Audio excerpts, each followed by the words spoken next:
अस्सलामुअलैकुम, very good morning, welcome to new Pakistan. मैं हूं आपके साथ अनवार खान और मैं हूं आपके साथ नबीहा एजाज खान। तो नाजरीन, ऑफिस आने से पहले अगर बारिश हुई तो फिर वो क्या ही बारिश हुई। आज सुबह आते हुए मैं यही सोच रही थी, जब लाहौर की सड़कों का जो मंजर था वो एकदम तब्दील हो चुका था, दरख्त निखर चुके थे, सड़कें धुल चुकी थी, हल्की हल्की बूंदाबांदी कहीं पर हो रही थी और अनवार कहीं पर तेज बारिश की झड़पें पड़ रही थी।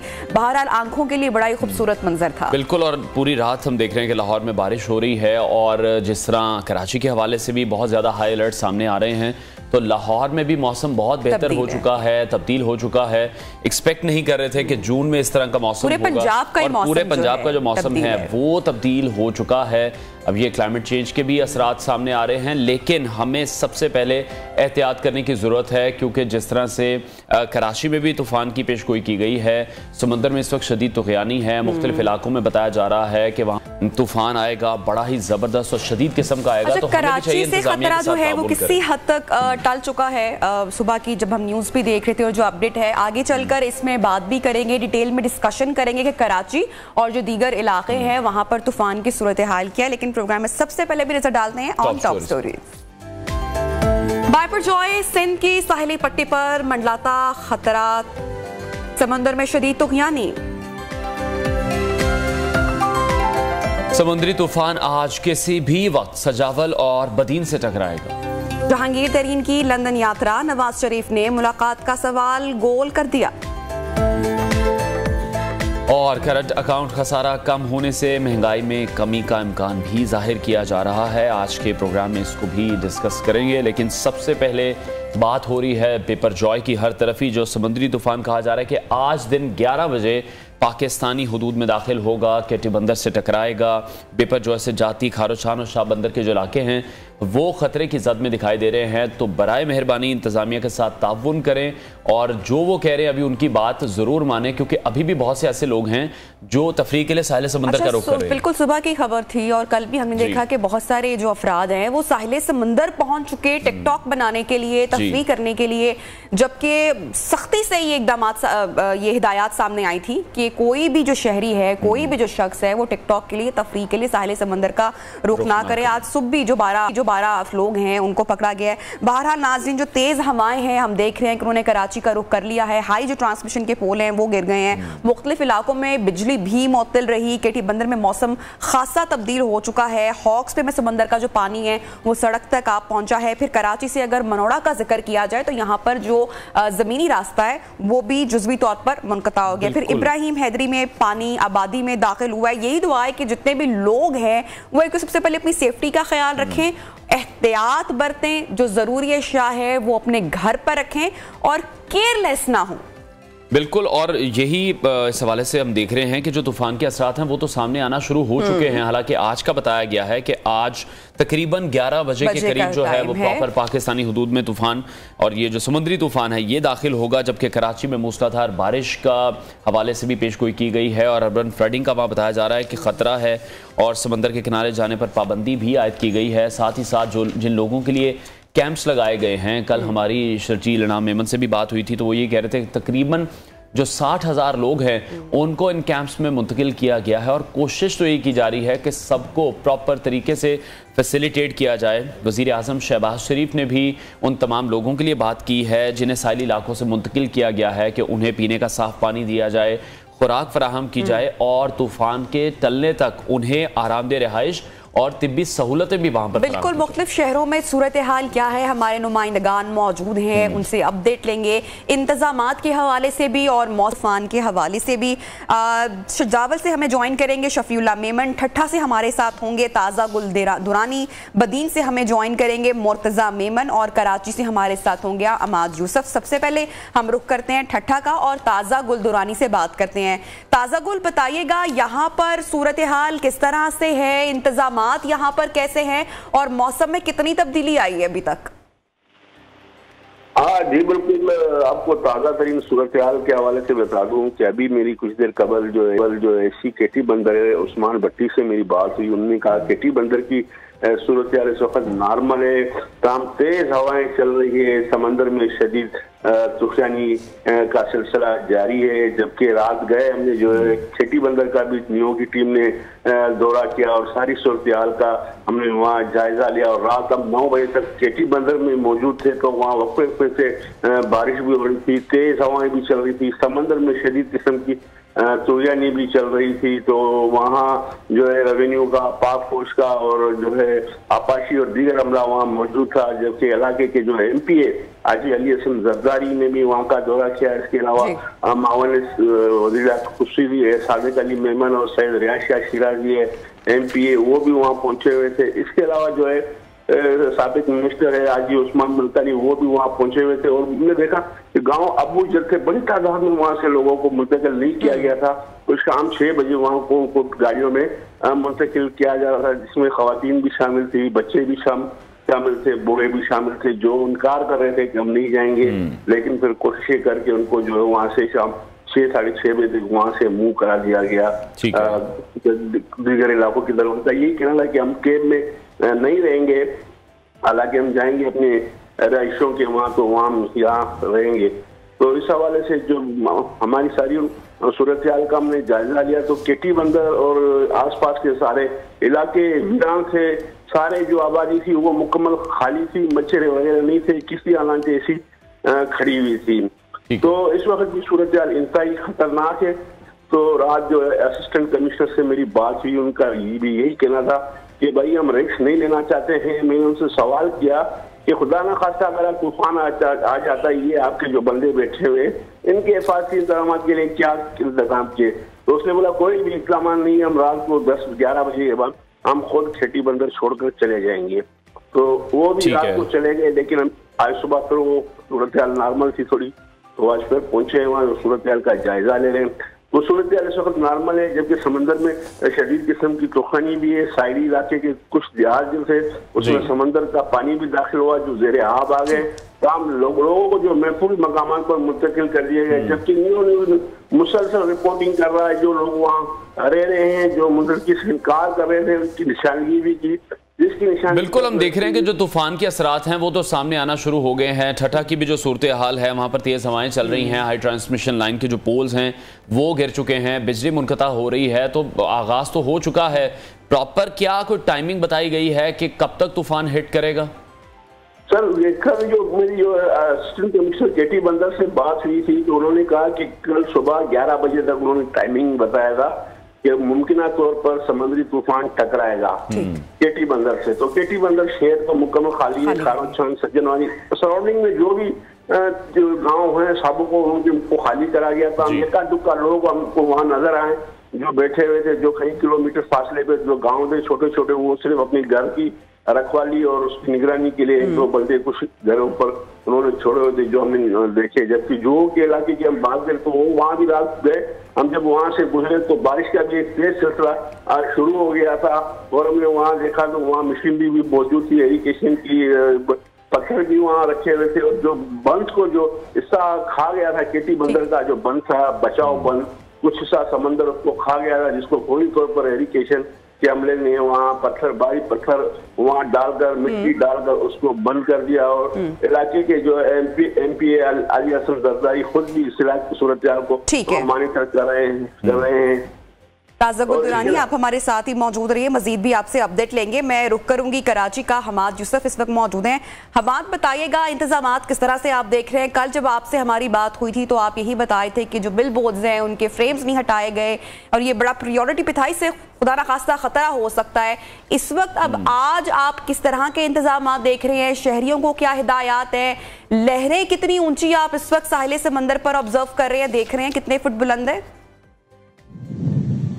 जी नबीहा, मैं इस वक्त साहिल समुद्र पर मौजूद हूँ और इंतजामात की सबसे पहले मैं बात करूँ तो इंतजामात जो कल थे वही आज हैं। हिदायत दावत हुआ है लेकिन उस पर अमल दरामद नहीं हो रहा। शहरियों की जाने से भी लापरवाही बढ़ती जा रही है। शहरियों को जब एक दफा 144 नाफिज की हुई है, सीवीओ पर आने पर पाबंदी लगाई हुई है, लेकिन शहरी जो है चुपते चुपाते किसी भी तरह सीवीओ पर पहुंच रहे हैं, समुद्र का रुख कर रहे हैं और जो है वो तूफान देखने के लिए शहरियों का कह रहा है कि हम तूफान देखने के लिए आ रहे हैं, जो एक खतरनाक सी चीज है। इसकी वजह से जो है उन्हें अफसरान है वो पकड़ भी ले रहे हैं, गिरफ्तार भी कर रहे हैं। इसके अलावा बिलबोर्ड्स की मैंने जो कल बात की थी, बिल्कुल बिलबोर्ड्स अब तक नहीं हटाए गए हैं। बिलबोर्ड्स के जो पैना फ्लैग्स थे वही सिर्फ जो है हटाए गए थे, लेकिन बिलबोर्ड्स के जो फ्रेम है वो अब तक नष्ट हुए हुए हैं। वजीर आला सिंध ने जो हिदायतनामा जारी किया था। इसके अलावा जो मखदूश इमारतें थी वहां से लोगों को कहा गया था कि साहिल समंदर के करीब जो मखदूश इमारतें हैं वहां से लोगों को निकाला जाए। तो इमारतों से लोगों को निकाला तो है, खाली करवाई है, उन लोगों को जो है किसी महफूज मकान अभी तक हमने देखा कि वहां पर मुंतकिल नहीं किया। 35 से जायद मखदूश इमारतें कराची के जुनूब में मौजूद हैं। इसके अलावा पूरे कराची में मैं बताऊं तो 500 से जायद इमारतें हैं, मखदूश इमारतें जहां पर जो लोग रिहाइश पजीर हैं, लेकिन वहां से अभी मुकम्मल तौर पर जो है उनको खाली नहीं करवाया गया। समुद्र की अगर बात करूं तो आज का दिन बहुत अहम बताया गया है। 11 बजे जो है तूफान वो पाकिस्तान की हदूद में दाखिल होगा और उसके बाद कभी भी वो केटी बंदर से टकराएगा। तूफान इस वक्त जो है कराची से कहा जा रहा है कि 310 किलोमीटर की दूरी पर है। तूफान आने के बाद कराची में जो है 60 से 80 किलोमीटर फी घंटे की रफ्तार से हवाएं चलेंगी, जो कि कराची के लिए बहुत ही ज्यादा खतरनाक साबित हो सकती हैं, क्योंकि कराची में जो इंतजामात है वो अब तक हमने ऐसे नहीं देखे कि कराची में अगर बारिशें हो जाएं तेज या और कोई जो है इमरजेंसी नाफिज हो जाए तो इमरजेंसी से निपटने के लिए कोई हमें फोर्स वगैरह जो रोड पर चलती हुई दिखाई दे। वजीर आला सिंध की जानिब से हिदायतनामा जारी किया, लेकिन कोई ऐसी टीम तश्कील नहीं दी, टीम नहीं बनाई कि कोई इस तरह का खतरनाक हादसा वगैरह हो जाए तो फौरी तौर पे कोई टीम सड़कों पर घूम रही हो और वो रेस्क्यू कर सके आवाम को। जी ठीक है अमाद, कराची को यही बताया जा रहा था कि तूफान से तो बराह रास्त खतरा नहीं है, लेकिन धी है या तेज बारिश है, अर्बन फ्लडिंग की बात की जा रही है कराची में। उस हवाले से क्या कोई प्लानिंग की गई है? जी बिल्कुल, कराची को जो है तूफान से बराह रास्त तो खतरा नहीं है कि तूफान जो केटी बंदर पर टकराएगा, लेकिन पहले ये कहा जा रहा था कि तूफान को जो है कराची से नहीं टकराएगा, लेकिन तूफान के असरात कराची में जो है मरतब होंगे, जिसके बाद जो है कराची अलर्ट जारी किया था। लेकिन अलर्ट जारी करने के बाद जो मुतल्लिका इदारे तमाम इदारे जो है मुतारिक हो गए थे। साहिल समंदर पर जितनी भी है उनको खाली करवाने का नोटिस जारी कर दिए थे। डीएचए इंतजामिया ने भी डीएचए के तमाम जो यहाँ पर डीएच साहिल के साथ इमारतें हैं, फ्लैट्स हैं, बेंगलोज हैं, उन सबको खाली करवा लिया गया है। लोग महफूज मकामात पे जा चुके हैं, लेकिन हुकूमत के जानिब से अब तक कोई इंतजाम हमें देखने नहीं मिले, क्योंकि इब्राहिम हैदरी की अगर मैं बात करूं, इब्राहिम हैदरी पे जब हम गए थे वहां पे साहिल समंदर पर जो आबादी है इब्राहिम हैदरी की सिर्फ 2 से 2.5 लाख आबादी है। इसके अलावा पूरे साहिल समंदर की अगर आबादी की बात करूं तो 13 लाख के करीब वहां पे आबादी है। 13 लाख की आबादी, शहरियों को यही कहना था कि इतनी आबादी को ये कहां लेके जाएंगे अगर ये महफूज मकामात पर जाने का कहते हैं। साहिल समंदर की जो आबादी है उसको खाली करना, तो महफूज मकाम पे अगर हम मुंतकिल होंगे तो हमें कोई ऐसा मकाम दें जहां पर ये 12 से 13 लाख की आबादी जो है पासानी आ सके, उनको जो है खाने पीने की। अच्छा हमाद, हमने देखा पुलिस की जानिब से, सूबाई हुकूमत की जानिब से बड़ी सख्त हिदायत थी, मीडिया भी इस हवाले से मुसलसल अपडेट करता रहा, अवेयर करता रहा, साहिल समंदर जाने पर पाबंदी आयद की गई है। उसके बावजूद लोग यहाँ पर पहुंच रहे हैं, टिकटॉक्स बनाते हुए दिखाई दी हैं, फिर पुलिस की जानिब से उनको पकड़ा भी गया है। तो कराची वाले क्या इन हिदायत को संजीदगी से नहीं ले रहे हैं? आप कुछ बताना चाहेंगे इस हवाले से, अपडेट करना चाहेंगे?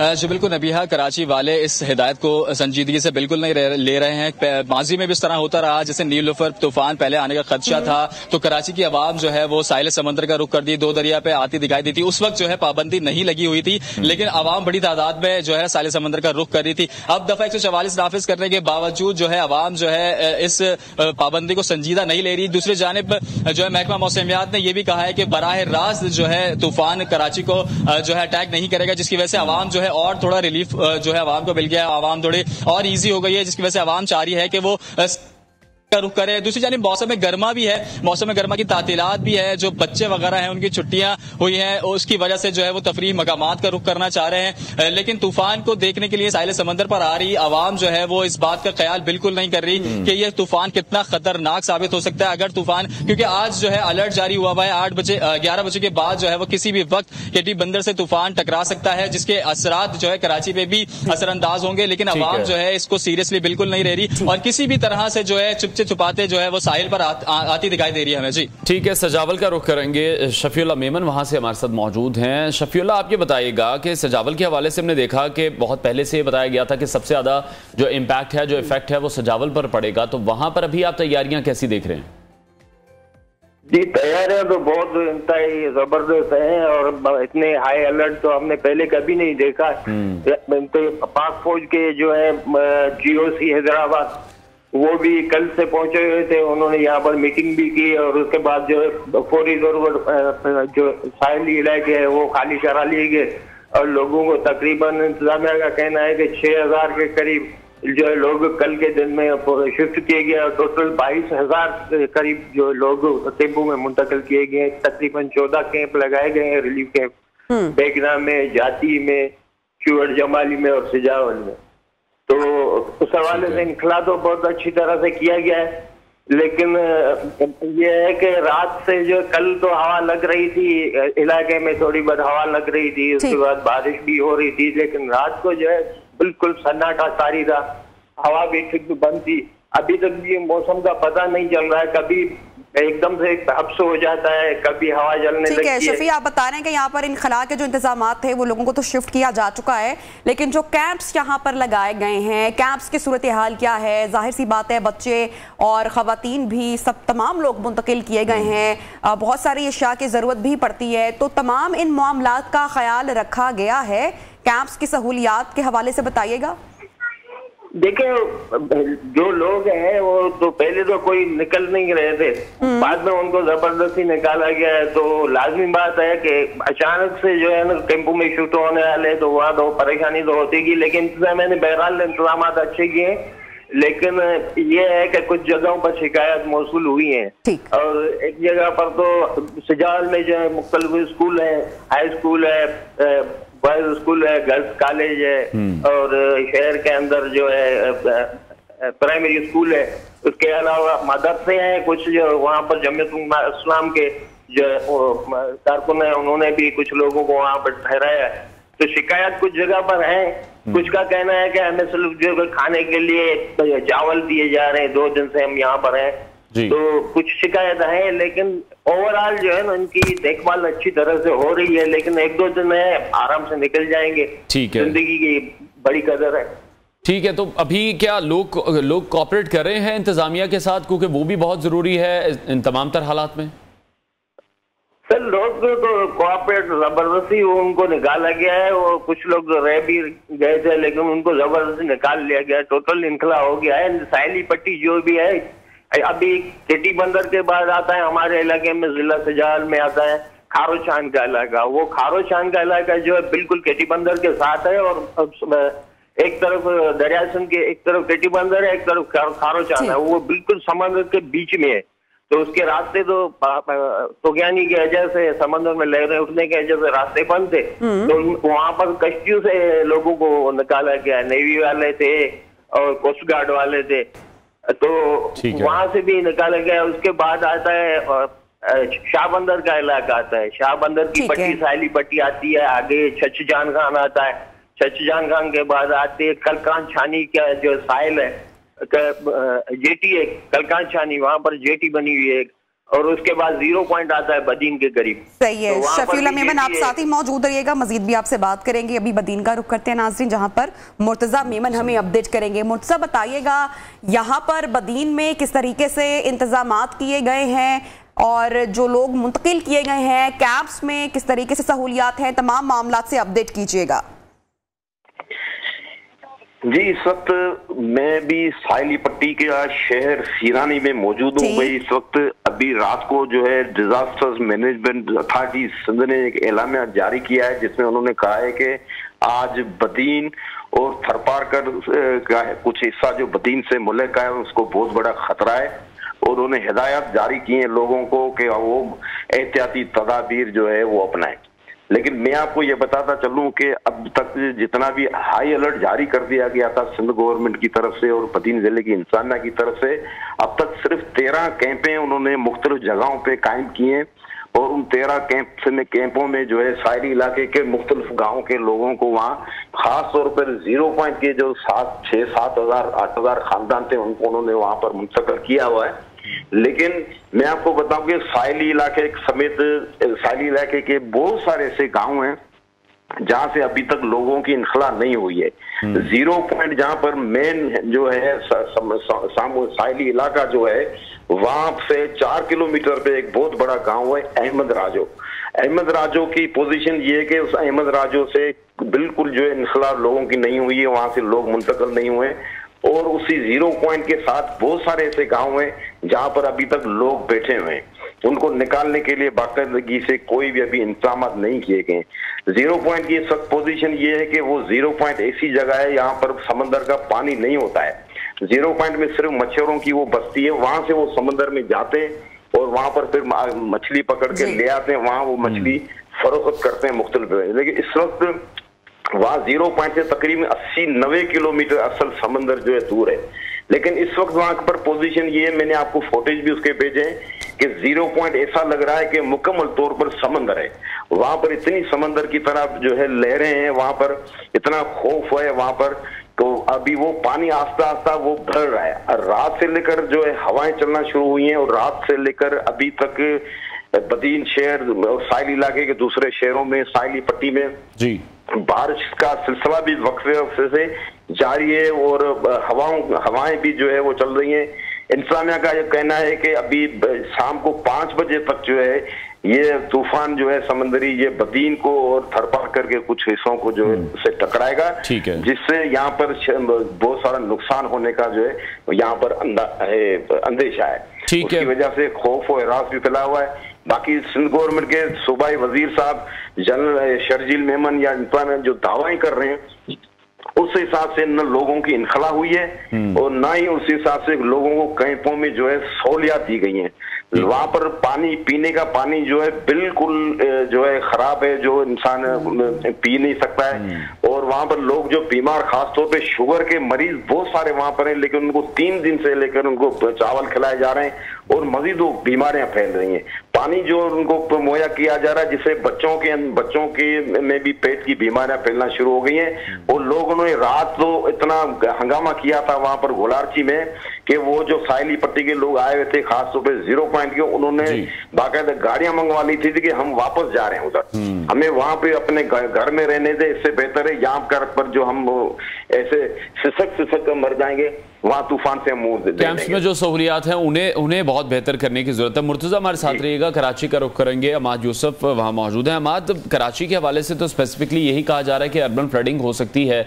पहले भी हमने बहुत बार देखा जब कराची में बारिशें होती हैं तो सड़कों पर पानी ही पानी होता है, अंडर पासिस भर जाते हैं, नदी नाले जो वहां पर हैं उनकी साफ सफाई का जो अमल है क्या वो मुकम्मल किया गया है? जो वाटर पंपिंग मशीन्स हैं वो पहुंचाई गई हैं? क्योंकि हमें वसाइल की कमी का सामना भी बहुत है।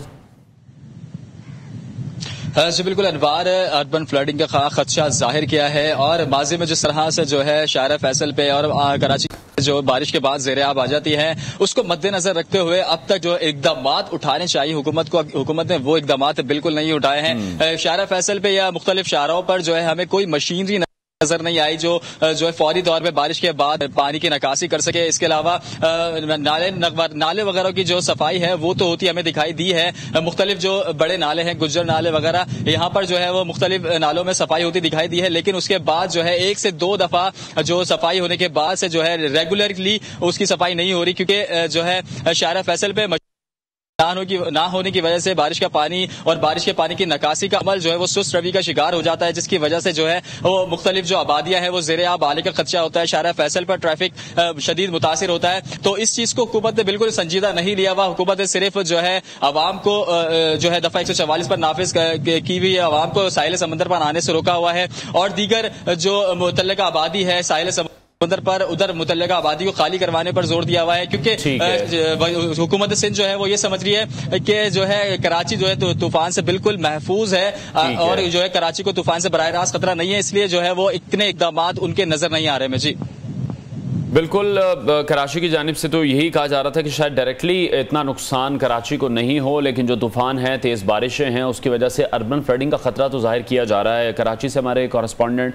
अमाद यूसुफ हमारे साथ मौजूद थे, सजावत से शफीउल्लाह मेमन, ठट्ठा से ताज़ा गुल्म हमारे साथ मौजूद थे, बदीन से मुर्तज़ा मेमन ने हमें अपडेट किया। आप सबका बहुत शुक्रिया। और जो हालात इस वक्त हम ये एक्सपेक्ट किया जा रहा है कि बिपर जो है समुद्री तूफान जो है वो आज 11 बजे पाकिस्तानी हुदूद में दाखिल होने जा रहा है और लोगों को बारहा यही समझाया जा रहा है कि इंतज़ामिया के साथ कोऑपरेट करें, और जिन इलाकों से पाक आर्मी की जानिब से या दीगर इदारों की जानिब से कहा जा रहा है कि वहाँ से इनखला करना इस वक्त ज़रूरी है, तो आई थिंक जो लोग हैं उन्हें भी साथ में कोऑपरेट करना पड़ेगा, और साथ साथ हुकूमत को जो अभी जो कैंप्स लगाए गए हैं वहाँ पर जो सहूलियात हैं वो बहुत बेहतर। बिल्कुल, तूफान से मुतालिक मजीद भी बात करेंगे। एक छोटी सी ब्रेक लेते हैं न्यू पाकिस्तान, फिर ब्रेक के बाद आपको ज्वाइन करेंगे, गुफ्तगू को आगे बढ़ाएंगे, साथ रहिए।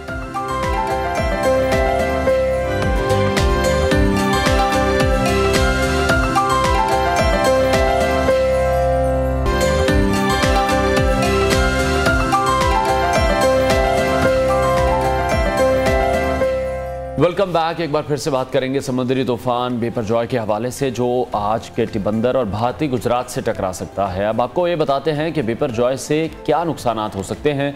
तो समुद्री तूफान के माहिरीन ये बता रहे हैं कि तूफान के इर्द गिर्द 30 से 40 किलोमीटर तक नुकसान का जो ज़्यादा अंदेशा है वो होता है। बिपरजॉय तूफान के मरकज़ में 150 से 180 किलोमीटर की फ़ी घंटा की रफ्तार से बहुत तेज़ हवाएं चल रही हैं, जबकि लहरों की ऊंचाई भी 35 से 40 फीट तक हो। बिल्कुल ऐसा ही अगर बात की जाए ठट्ठा की, सजावल की, मीरपुर खास, थरपारकर, उमरकोट, यहाँ पर तेज़ हवाएं और बारिशों का इम्कान है, सिलसिला है। कराची में हम देख रहे हैं कि कल शाम से शुरू होने वाली बारिश जुम्मे तक जारी रह सकती है, जो कि 100 मिलीमीटर तक मुतवक्किल है, जिससे कराची में अर्बन फ्लडिंग का भी खुदा न खास्ता खतरा है। हैदराबाद, सांगड़, नवाबशाह तक कहीं कहीं बारिश का इम्कान है। ठट्ठा की अगर साहिली पट्टी की बात करें तो यहाँ पर तेज़ हवाएं चलने और ऊंची लहरों का भी इम्कान रहेगा। इसके साथ साथ गवादर के इलाके और उरमाड़ा के अलावा कई दीगर मकामात ऐसे हैं जहां समुद्री तूफान के असरात आना शुरू हो चुके हैं। पानी घरों और दुकानों में दाखिल हो गया है। समुद्री तूफान के जो असरात हैं वो जाहिर होने की वजह से मनोड़ा के साहिल पर गाड़ियां रेत और पानी में धंस गई हैं। ठट्ठा, सजावल, बदीन अजला से अभी तक मजमूई तौर पर 64,107 अफराद को बाहिफाजत महफूज मकाम पर मुंतकिल किया गया है। बड़ी तेज़ी से काम मुकम्मल किया गया है। मजमूई तौर पर तीनों अजला से तकरीबन 86.23% अफराद को मुंतकिल किया जा चुका है। तो कराची में साहिल पर नाफिज जो दफ़ा 144 है उसकी खिलाफ वर्जी पर भी कुछ अफराद को गिरफ्तार किया गया है। इसके अलावा LNG सप्लाई में खलल आ चुका है। शहर में गैस की सप्लाई की बंदिश है और इंटरनेट सर्विस मुअत्तल करने की बातें भी की जा रही थी। शहरियों से बार बार यही कहा जा रहा है कि इंतज़ामिया के साथ ताउन करें और जो CBO है उसका रुख किसी भी सूरत में ना किया जाए, किसी किस्म का खतरा मोल ना लिया जाए। बिल्कुल ऐसे ही है। और जो इतलात अभी तक रिसेंट सामने आ रही हैं बिपरजॉय के हवाले से, बिपरजॉय केटी बंदर और जो भारतीय गुजरात है उससे टकराएगा। कल जब शरी रहमान साहिबा ने भी गुफ्तगू की, उनकी भी स्टेटमेंट सामने आई, तो कराची से जो खतरे की बात हम कर रहे थे मुसलसल, कराची से खतरा कम तो नाजरीन हुआ है, लोगों में इस हवाले से बहुत पैनिक भी है, लेकिन खतरा टला नहीं है। 11 बजे का आज का वक्त दिया गया था दिन का कि जो तूफान है समुद्री तूफान दिन 11 बजे टकराएगा। मुख्तलिफ नुमाइंदगान से हमारे गुफ्तगू हुई ब्रेक से पहले और वो यही कह रहे थे कि जो इंतजामात हैं वो अच्छे की इनखला कर लिया गया है उन इलाकों से, उन जगहों से जहां पर समुद्री तूफान ने डायरेक्ट हिट करना था और ज़्यादा तबाही आ सकती है, जिसमें सजावल का भी इलाका है, ठट्ठा का भी है, बदीन है। ये वो तमाम इलाके हैं जो कि हाई अलर्ट पर मौजूद हैं। NDM में जो सूबाई हुकूमत है, इंतजामिया है, उनकी जानिब से बेहतर इकदाम किए गए हैं। बिल्कुल। और एक कराची का एक और अहम मामला भी है, वो भी डिस्कस कर लेते हैं, जहां कराची में मेयर के लिए पीपल्स पार्टी और जमात इस्लामी के दरमियान बहुत सख्त मुकाबला है। जबकि जमात इस्लामी और पाकिस्तान तहरीक इंसाफ का इत्तेहाद है, तो दूसरी जानिब पीपल्स पार्टी को PTI के जो नाराज चेयरमैन हैं उनकी हिमायत हासिल है। मेयर का ओहदा हासिल करने के लिए 184 नशस्तें उन्हें दरकार हैं, तहम जो सादा अक्सरियत है वो किसी भी एक जमात के पास नहीं है। अगर हम पेपर पर नंबर गेम देखें तो हाफिज नईमुर रहमान आगे हैं, लेकिन कहानी यहीं ख़त्म नहीं हो रही, क्योंकि जमात इस्लामी को PTI के फॉरवर्ड ब्लॉक का सामना है, जो कि हो सकता है कि पीपल्स पार्टी का ही साथ दें, जिसमें कमोबेश 30 अफराद शामिल। बिल्कुल ऐसे ही है। और ऐसे में अगर जो ये 30 अफराद हैं जमात इस्लामी को वोट नहीं देते हैं तो फिर जमात के पास 193 की बजाय 163 अफराद रह जाएंगे। जबकि अगर पीपल्स पार्टी की बात की जाए तो पीपल्स पार्टी के 173 पक्के वोट हैं। इस वक्त पीपल्स पार्टी को 10 सीटों पर बरतरी है, जमात इस्लामी पर हासिल है। ताहम अगर PTI की बात करें तो नाजरीन PTI की जानिब से हाफिज नईमुर रहमान को वोट ना देने वाले बल्दियाती नुमाइंदगान को डीसीट करने का भी फैसला किया गया। और इस पूरी दिलचस्प सूरत हाल में दोनों बड़ी जमातें अब PTI के दोनों वोट्स की जानिब देख रही हैं और इस हवाले से जो अमीर जमात इस्लामी है कराची हाफिज नईम उर रहमान, उनका ये मुतालबा है, उनकी स्टेटमेंट सामने आई है कि अगर ऐसा इंतखाब जिसमें मुंतखब अरकान को आने ही ना दिया जाए तो फिर वो कलअदम हो जाना चाहिए। बिल्कुल। दूसरी जानिब जो पीपल्स पार्टी के रहनुमा हैं और सूबाई वज़ीर बल्दियात नासिर हुसैन शाह है, वो कह रहे हैं कि इलेक्शन में हार जीत होती है, जमात इस्लामी के पास अक्सरियत मौजूद नहीं है। हम जमात इस्लामी को डिप्टी मेयर की ऑफर कर चुके हैं, हाफिज नईम अगर जीत जाते हैं तो हम उनको वेलकम करेंगे और हार पहनाएंगे। तो PTI के जो सिटी काउंसलर्स हैं, जेल में हैं, उनकी हाजिरी को भी यकीनी बनाया जाएगा। जो भी कराची का मेयर बने, कराची के लिए बेहतरी आनी चाहिए। और हमेशा से जब हम देखते हैं जो इख्तियारात की बात की जाती है कि मेयर को इख्तियारात नहीं मिलते, तो अब शायद वो टाइम आ चुका है कि मेयर को मुकम्मल बाइख्तियार बनाया जाए और कराची की जो हालत है उसको किसी ना किसी तरह से ठीक किया जाए। जितना कराची में काम होने वाला है, जितने कराची में माफियाज हैं, हम बार बार इस हवाले से बात करते हैं कि इलेक्ट्रिक के बेशबा वहां पर मसाइल हैं। जिस तरह से हम तूफान की बात कर रहे हैं और यही बार बार सुनने में आ रहा है कि वसाइल की कमी है, अर्बन फ्लडिंग हो सकती है, सीवरेज का निजाम बहुत ज्यादा खराब है। और जो भी मेयर कराची मुंतखब होगा उसके लिए जो पहला चैलेंज होगा, जो कराची की तरफ जो मौजूदा मसाइल हैं वो तो अपनी जगह मौजूद हैं ही, लेकिन मेयरशिप के बाद जो पहला मसला या जो पहला चैलेंज होगा वो तूफान से निमटना होगा। बहरहाल आज का दिन काफी अहम है इन इंतखाबात के हवाले से भी, और तूफान जो है वो भी सिंध से कराची से टकरा रहा है। बहरहाल आपको प्रोग्राम में अपडेट करते रहिए। एक छोटी सी नाजरीन ब्रेक लेते हैं, ब्रेक के बाद आगे बढ़ेंगे।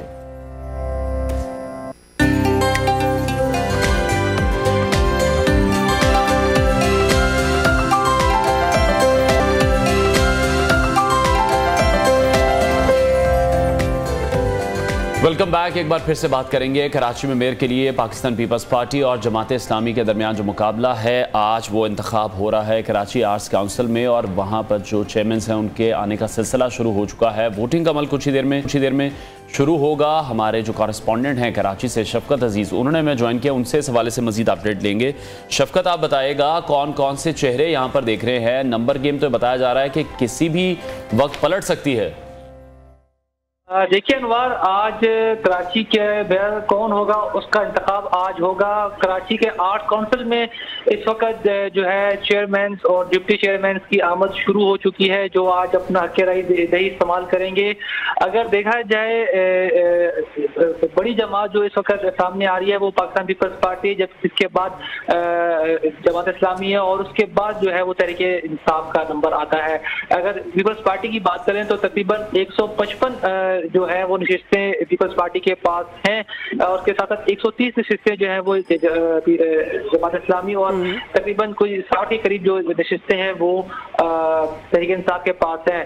पाकिस्तान जमात इस्लामी और पाकिस्तान तहरीके इंसाफ का इत्तेहाद हो चुका है और अगर बात करें तो इस तरह इनकी 192 नशिस्तें जो है वो यकीनी। और देखा जाए तो जमात इस्लामी के जो हाफिज नईम है वो मेयर जो है वो मुंतखब हो सकते हैं, लेकिन 2 रोज कबल 30 के करीब जो पाकिस्तान तहरीके इंसाफ के चेयरमैन थे उन्होंने मीडिया पर आकर बताया कि वो जमात इस्लामी को वोट नहीं देंगे क्योंकि उनका कुछ तहफ़्फ़ुज़ात थे, जिसमें उन्होंने कहा कि जब से इलेक्शन हुए हैं पाकिस्तान तहरीके इंसाफ के जो रहनुमा है उन्होंने हमें नहीं पूछा और कुछ इख्तिलाफ़ात थे। उसके बाद उन्होंने ऐलान किया कि हम 30 जो अरकान है वो जमात इस्लामी को वोट नहीं देंगे, बल्कि वो पाकिस्तान पीपल्स पार्टी को वोट देंगे या वो खामोश रहेंगे। नंबर गेम इस वक्त बड़ी अजीब सी है। 173 नशिस्तें जो है वो क्लेम करती है पाकिस्तान पीपल्स पार्टी, जिसमें नून लीग है, JUI और दीगर जो आजाद उम्मीदवार हैं।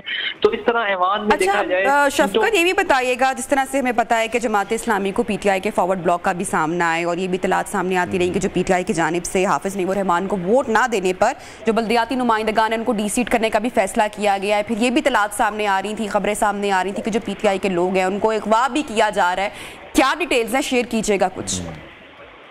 देखिए बिल्कुल जो आपने बातें की हैं, कुछ अफवाह की हैं, कुछ CCTV फुटेज भी आई हैं, कुछ जो उम्मीदवार हैं उन्होंने अपने वीडियो स्टेटमेंट्स भी जारी किए हैं। अगर देखा जाए तो इस वक्त जो खिचड़ी पकी हुई है वो तकरीबन 11 बजे हल हो जाएगी कि इस शहर का मेयर कौन होगा। इस वक्त आर्ट काउंसिल में जो है वो पाकिस्तान तहरीके इंसाफ, पाकिस्तान पीपल्स पार्टी, जमात इस्लामी के जो चेयरमैन हैं उनकी आमद जारी है। कहीं कहीं ढोल की थाप है, कहीं नारेबाजी हो रही है और 9 बजे का वक्त दिया गया था 11 बजे तक तमाम चेयरमैन की थे कि वो पहुंच जाएं आर्ट्स काउंसिल। उसके बाद जो है इलेक्शन कमीशन का अमला जो है वो शो ऑफ हैंड्स के जरिए जो है वो पोलिंग कराई जाएगी और उसके बाद जो है कराची का मेयर मुंतखब होगा। आया कौन होता है इसका तो अभी इल्म नहीं है, लेकिन मजबूत उम्मीदवार जो है वो इस वक्त पाकिस्तान पीपल्स पार्टी के मुर्तज़ा वहाब समझे जा रहे हैं, जिनको हिमायत है तकरीबन 177 लोगों की, और उनका ये कहना है कि हम इस पोजीशन में है कि अपना मेयर जो है वो बासानी ला सके। दूसरी तरफ हाफिज नईम ने भी जो है वो जिद्दोजहद तेज कर दी है और पाकिस्तान तहरीक इंसाफ की अलाकत से उन्होंने एक सर्कुलर भी जारी किया जिसमें कहा गया है कि तमाम चेयरमैन जो है वो पार्टी पॉलिसी के मुताबिक जमात इस्लामी के मेयर को वोट दें। अगर वो वोट नहीं देंगे तो उनके खिलाफ जो है वो पार्टी एक्ट के तहत कार्रवाई की जाएगी और वो डी सीट भी हो सकते हैं। तो इस वक्त सूरत ये है आर्ट काउंसिल में कि लोग जॉब दर जॉब जो है वो आ रहे हैं, सख्त सिक्योरिटी है, तकरीबन 300 के करीब पुलिस और एहलकार जो है वो आर्ट काउंसिल के करीब जो है वो मौजूद है, सिक्योरिटी उनके पास है। एक ट्रैक जो है वो आर्ट काउंसिल आने और जाने वाला जो है वो रास्ता बंद कर दिया गया है। तकरीबन जो है वो 11 बजे आज शो ऑफ हैंड्स के जरिए पोलिंग होगी और उसमें मुंतखब होगा कि आया मेयर जो है वो मुर्तज़ा वहाब होते हैं या हाफिज नईम होते हैं। ठीक है, तो पीपल्स पार्टी की जानिब से हमने देखा कि डिप्टी मेयरशिप भी ऑफर की गई जमात इस्लामी को, नहीं वो उस पर माने। तो आप जो माजी में हमने देखा वसीम अख्तर साहब थे, हमेशा इख्तियारात की बात करते थे, इख्तियारात का रोना रोते थे कि सूबाई हुकूमत इख्तियारात नहीं देती। अगर जमात इस्लामी जीत भी जाती है तो आपको लगता है माजी की मिसाल सामने रखते हुए कि पीपल्स पार्टी उस तरह से मिलकर काम करेगी जमात इस्लामी के साथ, कराची के हालात ठीक होंगे, कराची की फेवर में होगा ये डिसीजन? देखिए, बहुत सारे लोगों ने पीपल्स जमात इस्लामी को ये कहा भी था और उनमें मशवरा भी ये था कि वो पाकिस्तान पीपल्स पार्टी के साथ जो है वो इल्हाक करके और कराची की बेहतरी के लिए जो है वो साथ मिलकर काम करें, जिस पर पीपल्स पार्टी ने जमात इस्लामी को डिप्टी मेयर की जो है वो सीट ऑफर की थी और उसमें ये कहा गया था क्योंकि सीटें पीपल्स पार्टी के पास ज्यादा हैं तो इसलिए मेयर जो है वो पीपल्स पार्टी से होगा, डिप्टी मेयर आप ले सकते हैं। लेकिन इस पर जमात इस्लामी नहीं मानी और हाफिज नईम का कहना था कि जो मेयर है वो सिर्फ और सिर्फ जमात इस्लामी का होगा। जिसके बाद उनकी कुछ मीटिंग्स हुई, मुज़ाकरात हुए जो नाकाम हुए।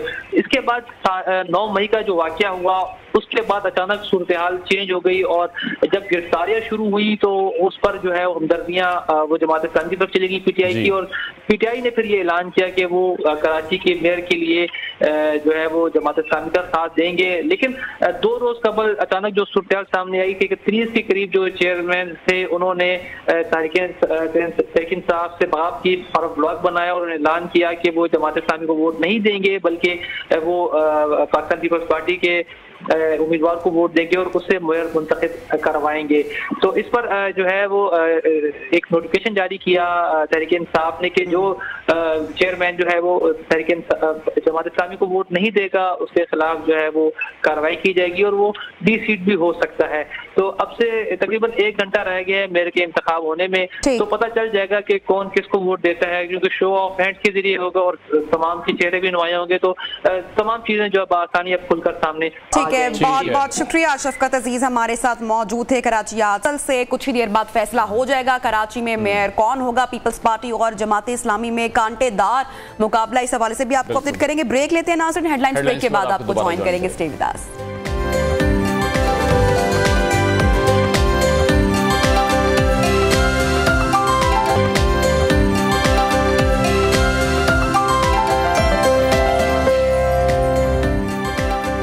Welcome back once again in new Pakistan. तो नाज़रीन, कराची में मेयर के लिए पीपल्स पार्टी और जमात इस्लामी के दरमियान इस वक्त कांटे का मुकाबला जारी है। जमात इस्लामी और पीटीआई का इत्तेहाद है, तो दूसरी जानिब जो पीपल्स पार्टी के पीटीआई के जो नाराज चेयरमैन हैं उनकी हिमायत सामने है। हमारे साथ इस वक्त मौजूद हैं उसामा रजी, डिप्टी अमीर जमात इस्लामी होंगे, उनसे बात करेंगे, गुफ्तगू करेंगे। इस वक्त बहरहाल आर्ट्स काउंसिल में जो है वो चेयरमैन का आना या जो रहनुमा है उनका आना आना शुरू हो चुका है।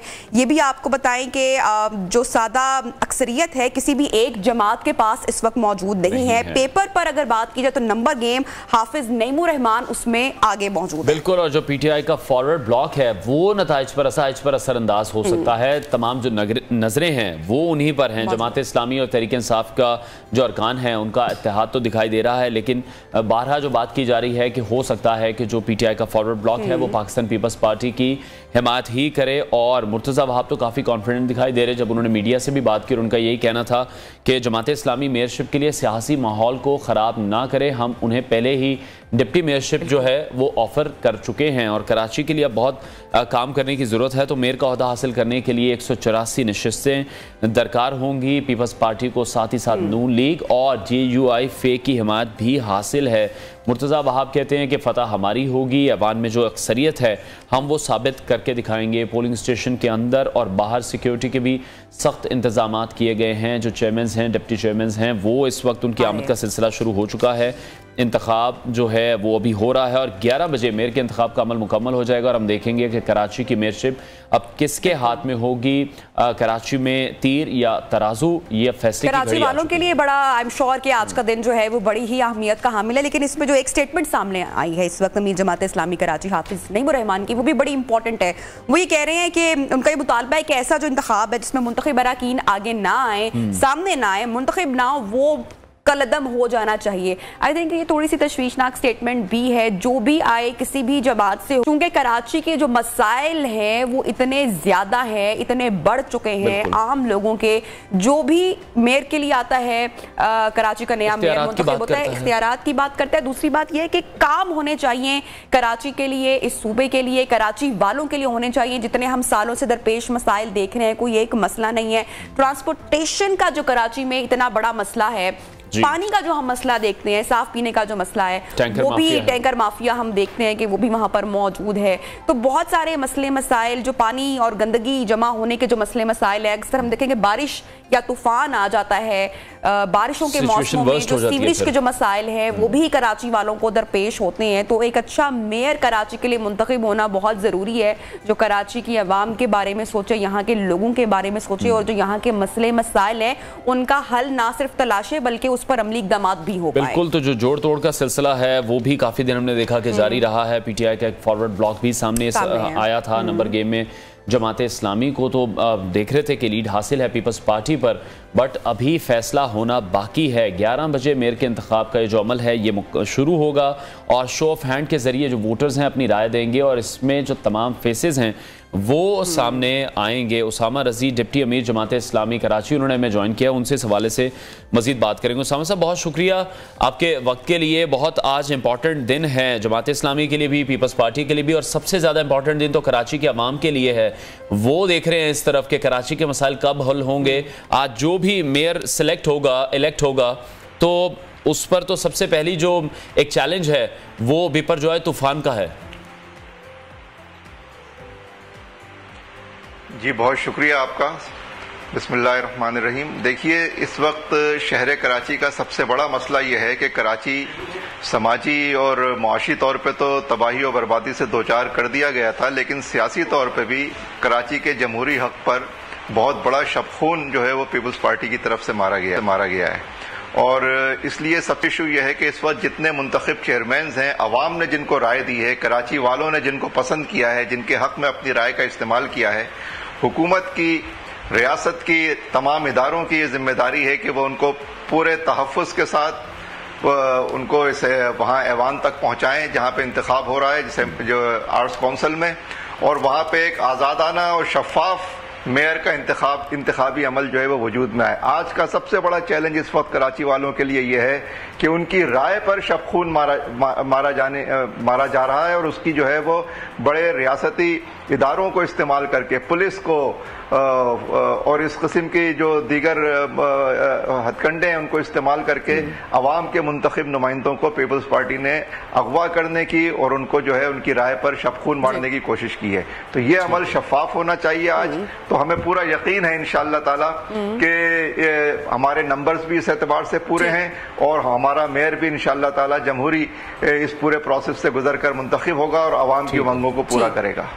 अच्छा बताइएगा उसामा साहब, जो भी नताइज सामने आएंगे आप लोग उनको कबूल करेंगे? अगर आपके हक में फैसला नहीं आता या नताइज नहीं भी आते तो क्या होगा? और दूसरा मैं आपसे जानना चाहूंगी पीटीआई के हवाले से, जो पीटीआई के लोग अगवा हो रहे हैं, यही तलात सामने आ रही थी, फिर ये भी बात हुई कि कुछ लोग जो हैं अरकान वो मुनहरिफ हो रहे हैं, पीटीआई की जानिब से उनको डीसीट करने का फैसला भी किया गया है। इस पर आप क्या कहेंगे? और क्या हॉर्स ट्रेडिंग भी चल रही है, पैसा भी चल रहा है इन इंतखाबात में?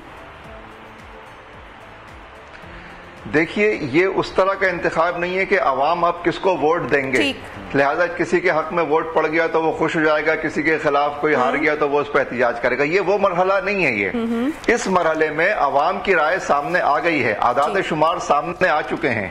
जमहूरी रवायात के मुताबिक जिसके नंबर ज्यादा हैं उसको अब मेयर बनना चाहिए। अब सिर्फ एक रस्मी कार्रवाई होनी है, अब कोई उस तरह का इंतखाब नहीं होना है कि अवाम राय देंगे। अवाम की राय का नतीजा शहर कराची का सामने आ चुका है। 193 वोट्स या 192 वोट्स जमात इस्लामी और पीटीआई के हैं और पीपल्स पार्टी के 155 और बकिया सारे वोट भी उनके साथ मिला लिए जाएं तो 173 174 पे वो खड़े हुए हैं। लिहाजा जमहूरी राय के मुताबिक तो जमात इस्लामी और पीटीआई जीत चुकी है। ठीक है, मसला यह है कि इस इंतखाबी प्रोसेस के ऊपर शबखून मारा जा रहा है। ये वो नहीं है कि हम हारेंगे तो हम कहेंगे हम जो है हम धांधली हुई है, ये धांधली हो रही है। एक मुंतखब नुमाइंदों को अगवा किया जा रहा है। इसलिए हमारा मुतालबा यह है कि आज के दिन पूरी हुकूमती मशीनरी की ये जिम्मेदारी है। बदकिस्मती से ये पूरी मशीनरी भी पीपल्स पार्टी के हाथ में है।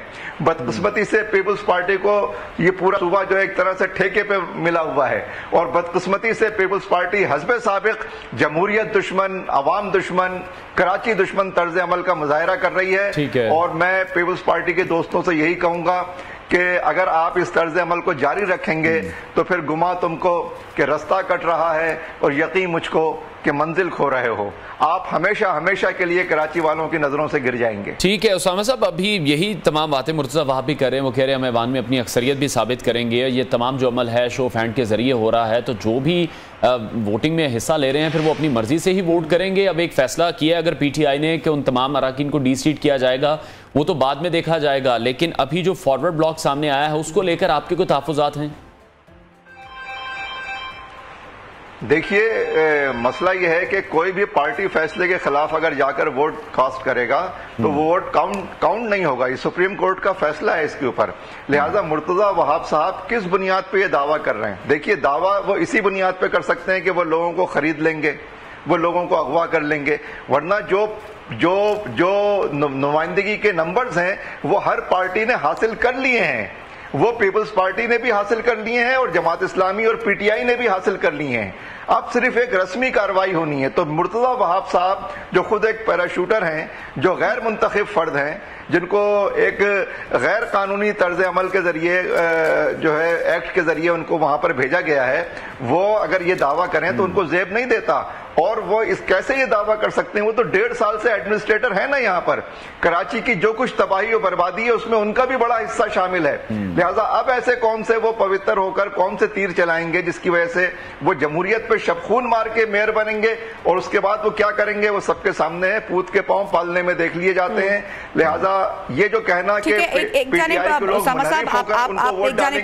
मुनहरिफ होकर कोई किसी को वोट नहीं डाल सकते। आप कह रहे हैं कि जो पेपर में जो नंबर गेम है उसमें जमात इस्लामी आगे है, हाफिज नईमुर रहमान जो हैं वो आगे हैं, लेकिन दूसरी जानिब आप मुसलसल धांधली की भी बात कर रहे हैं कि धांधली हो रही है और लोगों को भी खरीदा जा रहा है, आप ये भी कह रहे हैं। तो आप क्या कॉन्फिडेंट हैं कि जो मेयर है वो आपका ही होगा? और अगर ऐसा हो जाता है तो फिर कराची के जो मामलात हैं, जो काम है मेयरशिप के, वो किस तरह से आगे बढ़ाएंगे? गवर्नमेंट तो सूबाई हुकूमत तो पीपल्स पार्टी की है, फंड रिलीज करवाना भी एक अहम मामला है, एक अहम इशू है। देखिए, इस मुल्क को कानून और जमहूरियत के मुताबिक चलना चाहिए ना। मेयर तो इंशाअल्लाह ताला हाफिज नईमुर रहमान इन आदाद शुमार के मुताबिक अमलन बन चुके हैं और उन्हीं को मेयर होना चाहिए। मैं तो इस बात की निशानदेही कर रहा हूं कि पीपल्स पार्टी अपने तर्ज अमल को तब्दील नहीं कर रही। वही सारे काम जो इससे पहले एमक्यूएम करती थी, जो इससे पहले मार्शल्लाई दौर में किए जाते थे, वही सारे काम इस वक्त पीपल्स पार्टी कर रही है। वो दूसरे ये काम करें तो गलत है, पीपल्स पार्टी ये काम करे तो गलत है। वो लोगों को अगवा करे, वो लोगों को जो है, लेकिन उसामा साहब आप नहीं समझते सबसे बड़ी जमात है कराची में या सिंध में वो पीपल्स पार्टी ही है, सीटें भी उनके पास ज्यादा हैं, तो किस तरह से आप अपनी पोजीशन को डिफेंड करें? आप अभी भी दूसरे नंबर पर मौजूद हैं। फिर हम जब मेयरशिप की बात करते हैं, एमक्यूएम के बहुत अच्छे ताल्लुकात थे पीपल्स पार्टी के साथ, लेकिन फिर भी वसीम अख्तर को हम देखते थे कि वो रोज ये रोना रोते थे कि मुझे इख्तियारात ही नहीं देते, मुझे पैसे ही नहीं देते, तो कराची में मैं काम किस तरह से करवाऊं? आपका मेयर आ भी जाएगा तो पीपल्स पार्टी से मामला किस तरह से सेटल करेंगे? डिप्टी मेयरशिप की ऑफर उन्होंने आपको की, वो आपने ठुकरा दी। देखिए, हमारे और पीटीआई के नंबर मिला के पीपल्स पार्टी से बहुत ज्यादा हैं। आप कैसे ये बात कह रहे हैं कि हम दूसरे नंबर पे हैं? हम तो पहले नंबर पे हैं और उससे भी ज्यादा ऊपर पहले बेहतर पोजीशन पे खड़े हुए हैं। हमारे नंबर बहुत ज्यादा हैं, 192 हैं। सर हम नहीं कह रहे पीपल्स पार्टी कह रही है। Peoples party. दूसरी बात यह है जी, हम नहीं कह रहे पीपल्स पार्टी कह रही है। सॉरी, आवाज नहीं, ये तो आदाद शुमार आपके पास आ गए हैं ना, ये सरकारी आदाद शुमार हैं कि पीटीआई और जीआई के नंबर मिला के पीपल्स पार्टी से बहुत ऊपर हैं। अगर पीपल्स पार्टी ये दावा कर रही है तो झूठ बोल रही है, गलत बयानी कर रही है, आंखों में धूल झोंक रही है। दूसरी बात यह है कि वसीम अख्तर साहब रोना रोते थे और अपने हिस्से का काम नहीं करते थे, उनके ऊपर बड़े शदीद इल्जामात थे। वो सारा बजट जो 25 अरब का बजट तो बल्दिया कराची में उन्होंने मंजूर किया ना, वो 25 रुपए भी नजर नहीं आते थे, वो किसकी जेब में जाते थे, वो कहां जाते थे? हमारा मसला यह है कि हम जो करप्शन का पैसा है वही 3 गुना इसलिए कि हम अपनी जेब में तो एक पाई नहीं डालेंगे, जो अवाम का पैसा है अवाम पे खर्च होगा। और इससे ज्यादा अहम बात यह है कि पीपल्स पार्टी एमक्यूएम को इसलिए ब्लैकमेल करती थी कि उनकी फाइलें हैं, वो करप्शन में मुलविस होते थे। जमात इस्लामी का अल्हम्दुलिल्लाह ऐसा कोई रिकॉर्ड नहीं है और ये अवाम का पैसा है। पीपल्स पार्टी को रोकने का कोई हक नहीं है। आईन और कानून के मुताबिक कराची वालों का जो पैसा कराची में आना चाहिए, हम सियासी जिद्दोजहद के जरिए पीपल्स पार्टी के हालत से भी इंशाल्लाह निकलवाएंगे। उसामा साहब, इस तरह से आप फरमा रहे हैं, आप अपनी गुफ्तगू में कह रहे हैं कि धांधली का आप जिक्र कर रहे हैं और आपने ये भी कहा कि जो है लोगों को भी खरीदा जा रहा है। मैं ये आपसे जानना चाह रही हूँ कि जो नताइज हैं अगर वो आपके हक में नहीं आते हैं तो फिर अगला लाहा अमल आपकी जमात का क्या होगा? एहतजाज किया जाएगा, सड़कों पर आया जाएगा, या जो भी नताइज आएंगे उनको कबूल किया जाएगा? जो पीटीआई के जो मुनहरिफ अरकान हैं क्या उनको भी डीसीट किया जाएगा? क्या किया जाएगा? देखिए, कानून के मुताबिक अगर पीटीआई के कुछ लोगों के बारे में पीपल्स पार्टी ये समझ रही है कि उसने पैसे और ताकत के जरिए उनको दबाव में ले लिया है तो वो फिर डीसीट हो जाएंगे, उनके वोट पीपल्स पार्टी को नहीं मिल सकते। आदाद शुमार के मुताबिक तो हम मेयर मुंतखब हो चुके हैं, इस वक्त एक रस्मी कार्रवाई होनी है। पीपल्स पार्टी अपने फाशिस्ट तर्ज अमल के जरिए, और उनको चूंकि यहाँ पर फ्री हैंड मिला हुआ है, कोई पूछने वाला नहीं है, कोई कानून हरकत में नहीं आ रहा, कोई अवाम को तहफ़्फ़ुज़ देने वाली कुव्वत सामने नहीं आ रही, इसलिए ये काम करके वो अगर ये कह रहे हैं कि वो मेयरशिप पर नाजायज कब्जा कर लेंगे तो कराची वाले जिन्होंने अपनी राय से अपने नुमाइंदों को मुंतखब किया है और अक्सरियत को मुंतखब किया है और पीपल्स पार्टी को मुस्तरद किया है, पीपल्स पार्टी की तमाम तर धांधलियों के बावजूद जो हल्काबंदी में की, जो आरओ के जरिए नताइज तब्दील करके जाली जो है वो उन्होंने पेशरफ्त हासिल करने की कोशिश की, इन सब चीजों को कराची वाले इसको कबूल नहीं करेंगे।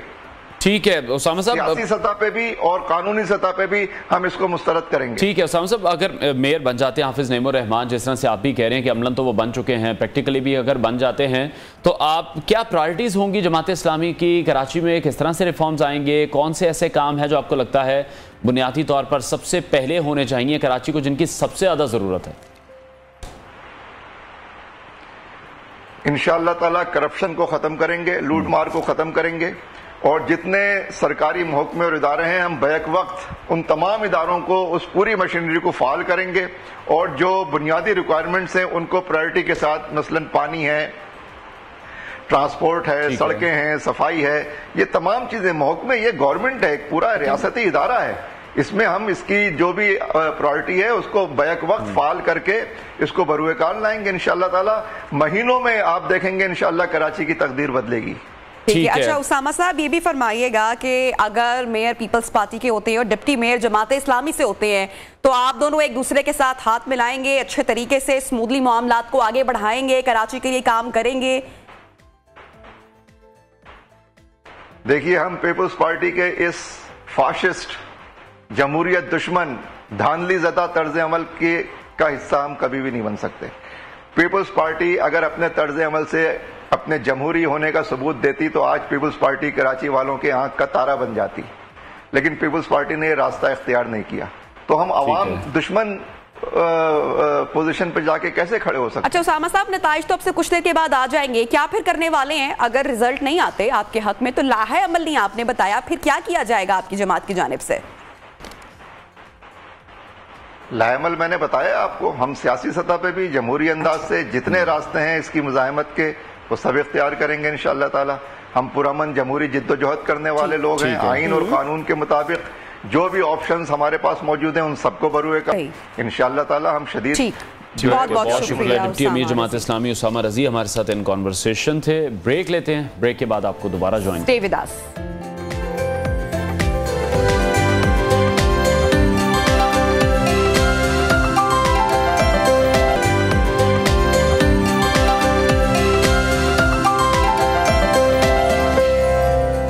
Welcome back new Pakistan. तो नाज़रीन, अब कुछ बात करेंगे मुल्क की इकोनॉमी के हवाले से। इक़्तिसादी माहिरीन के ख्याल में अगर कोई गैर मुतवक्किल सूरत हाल पेश ना आई तो अगले महीने से महंगाई में कमी आना शुरू हो जाएगी। अजनास की जो आलमी कीमतें हैं उसमें एतदाल आ रहा है, करंट अकाउंट का खसारा कम हुआ है, ज़र मुबादला के ज़खायर पर भी दबाव में कमी आई है और जो मालियाती खसारा है जो कि गुज़श्ता साल 9.3% था वो भी कम होकर 6.3% हो गया है। उधर जो वज़ीर आज़म मियां शहबाज शरीफ हैं उन्होंने कहा है कि चेयरमैन पीटीआई कहते थे कि रूस से तजारत पर अमेरिका ने उनकी हुकूमत हटवाई और उन्होंने रूस से दमड़ी की चीज़ नहीं खरीदी और रूस से तेल की जो खरीदारी के मामलात हैं वो हमने तय किए। बिल्कुल। और आज मैशत को लेकर कुछ अच्छी खबरें ही हैं हमारे पास। तो रूस से आने वाला जो तेल है वो आलमी मंडी के मुकाबले में $15 सस्ता है।